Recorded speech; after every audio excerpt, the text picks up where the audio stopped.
was shocked to read in an opinion poll that 78% of voters said they'd be more likely to vote Labour if Ed Miliband changed his face. Well, I wasn't shocked because I made that up. But it wouldn't surprise me if Labour's lead in the opinion polls shot into double figures on condition that Ed changed the Millie face for someone else's, probably his brother David's. We all know that looks are important. Isn't that right, Piggy?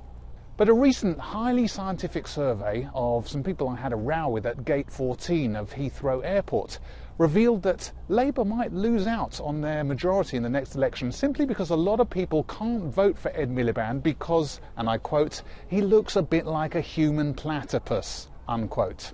Still, I suppose it's better than the old Wallace and Gromit thing.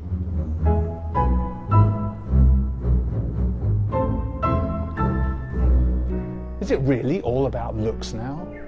I mean, what do people want? A Labour manifesto that guarantees above inflation rises in cheekbones and the complete elimination of the monobrow by 2020? And was all Labour's struggles to get themselves electable in the 80s and 90s really just about moving from leaders that were elderly and ginger to one who was, if you'll forgive me for making you think about Tony Blair in these terms, one who was reasonably hot? Not so much clause 4 as clause 4. As an actor, I've profited from being funny looking, but as a politician and a zoo animal, it can be a problem. I'm not voting for you. I admit that as a lefty, there have been times where I've been frustrated by Ed Miliband. I've wanted him to stand up straighter, prouder. I mean, has no one at the Labour Party ever heard of Pilates?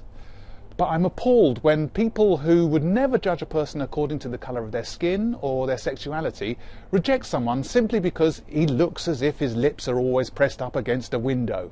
I mean, it's uglyism, plain and simple, just like a lot of the faces that they reject.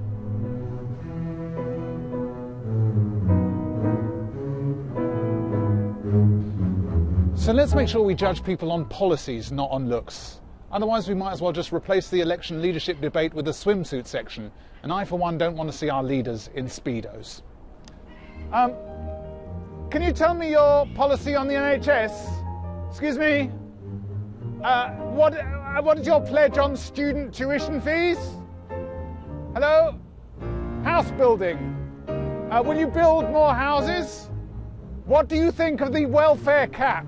Will there be a welfare cap? Can you guarantee more police on the streets?